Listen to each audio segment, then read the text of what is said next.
On va maintenant voir un exemple de session de travail très simple.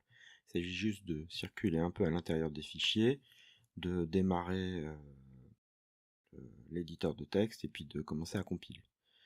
Donc là, voilà, je suis logué en tant que Max User. On voit si je lui demande de m'afficher le répertoire courant que je suis dans mon Home Directory. La première chose que je vais faire, donc, c'est que je vais créer un directory qui va s'appeler par exemple sk_cour_max. Voilà. Ce répertoire est créé. Si je fais un ls, je vois qu'il apparaît ici. Et c'est là-dedans que je vais essayer de mettre tous mes projets, tout ce que je vais faire pour le cours. Donc maintenant, je me rends à l'intérieur de ce répertoire. Alors, j'utilise bien entendu la touche de tabulation pour compléter les noms que je tape. Donc, si je lui demande de m'afficher le répertoire de travail courant, on voit bien que je suis dans le répertoire sk_cour_max. Et maintenant, on va simplement faire un tout petit programme très simple qui va afficher hello max. Et alors, pour commencer à travailler, on va créer un répertoire dans lequel on va pouvoir faire toutes nos petites affaires. Donc, ce répertoire, je vais l'appeler hello. Donc, je fais mkdir hello et je vais à l'intérieur de hello.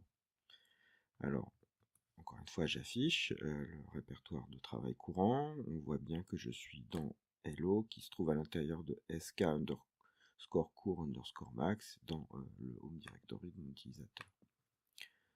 Alors à présent, ce que je vais faire, c'est que simplement, je vais lancer l'éditeur de texte, ici en choisissant CodeBlocks. Je mets un petit et commercial à la fin de la commande pour pouvoir récupérer la main sur le terminal après avoir lancé l'éditeur. Alors voici ce qu'on obtient, et ce que je vais faire, c'est que je vais tout de suite commencer par créer, un nouveau fichier, donc new empty file ici. Et ce fichier, avant de faire quoi que ce soit, je vais le sauver. Donc il faut que je lui indique où est-ce que je vais aller, sk_cour ici, et puis dans hello, et ce fichier je vais l'appeler hello.c. Voilà, ça y est, donc maintenant on peut commencer à travailler. Alors ce qu'on va faire tout simplement, c'est écrire un petit programme qui va nous afficher hello max. Alors comment ça se passe? Bon ben, j'ai besoin d'un main, alors je vais faire un peu de place, voilà, en effaçant ce qu'il y a ici. Int main, j'agrandis un tout petit peu pour qu'on puisse voir un peu plus clairement ce qui se passe ici.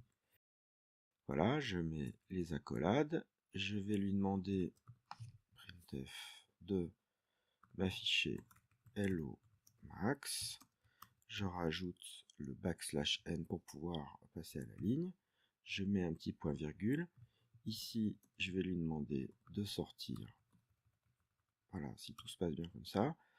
Alors, qu'est-ce qui se passe ici? Alors tout ça c'est très mal indenté, donc il y a un outil ici, voilà, qui se trouve là, voilà, source code formatter ASStyle, hop, qui permet de rétablir absolument tout ce qu'il faut ici. C'est-à-dire que les accolades sont bien placées et on a bien des tabulations. Voilà, je sauve immédiatement. Et maintenant, je vais essayer de compiler. Alors, maintenant que j'ai sauvé, je retourne à l'intérieur du terminal, je fais ls. On voit que le fichier ici apparaît, il a bien été sauvé. Alors ce qu'on va faire, c'est que je vais compiler ce fichier. Donc je vais faire gcc, qui est la commande de compilation. Alors je vais rajouter des petites options qu'on essaiera de rajouter systématiquement, -g, -wall. -g c'est pour pouvoir utiliser le debugger quand on en aura besoin, et -wall c'est pour rendre le compilateur un tout petit peu plus sensible et qui nous affiche plus de messages d'erreur. Et alors la première version de la compilation, c'est simplement de lui indiquer ce fichier à compiler, gcc-g-wall. Ah, il affiche tout un tas de messages d'erreur. Alors comment est-ce qu'on fait quand on a des messages d'erreur comme ça? Alors en général, la première chose à faire, c'est regarder le premier message d'erreur. Alors on voit ici que le compilateur se plaint que dans la fonction main, ici, voilà, il y a une fonction printf que j'ai utilisée qui n'a pas été déclarée. Alors je regarde à l'intérieur de fonction main, en effet, il y a la fonction printf qui se trouve ici. Et elle n'a pas été déclarée. Ça veut dire qu'en fait, au moment où je l'appelle, le compilateur n'a aucune idée de ce que cette fonction, du nombre d'arguments que cette fonction prend et de ce qu'elle retourne. Alors en fait, oui, parce que j'ai oublié d'ajouter,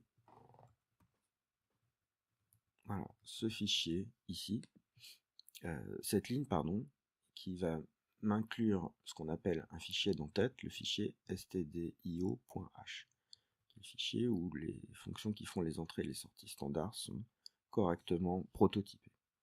Donc maintenant que j'ai fait cette modif, donc je sauvegarde, je reviens ici, j'efface les messages d'erreur, et alors ce que je vais faire, c'est que je vais recompiler. Donc pour recompiler, j'appuie simplement sur la touche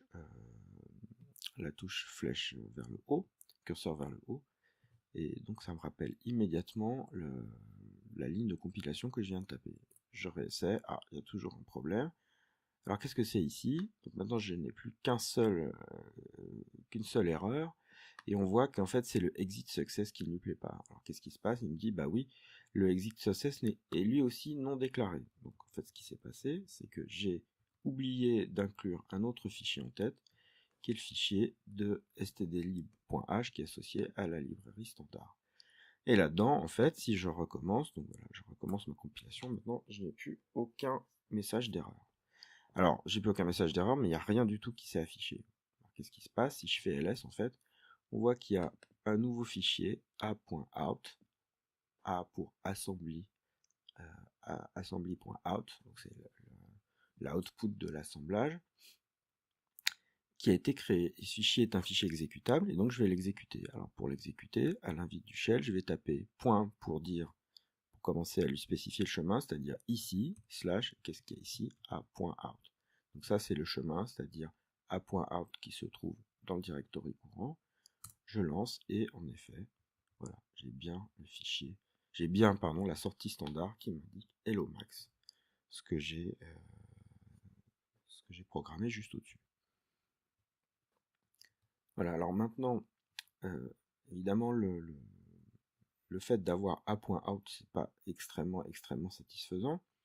Donc il y a une autre manière d'obtenir un nom, de pouvoir nommer l'exécutable résultant autrement, pardon. Alors, admettons par exemple qu'on veuille appeler cet exécutable hello.exe. Donc je reviens sur ma commande de compilation avec les touches d'historique en appuyant sur la flèche vers le haut.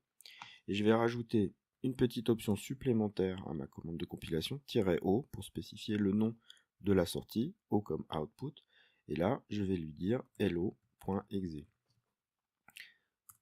Je relance la commande, je retape ls pour voir ce qui s'est passé en termes de modification des fichiers, et on voit que j'ai bien un fichier hello.exe qui a été créé. Si je redemande l'exécution de ce fichier hello.exe, je vois que j'ai bien hello max qui s'affiche.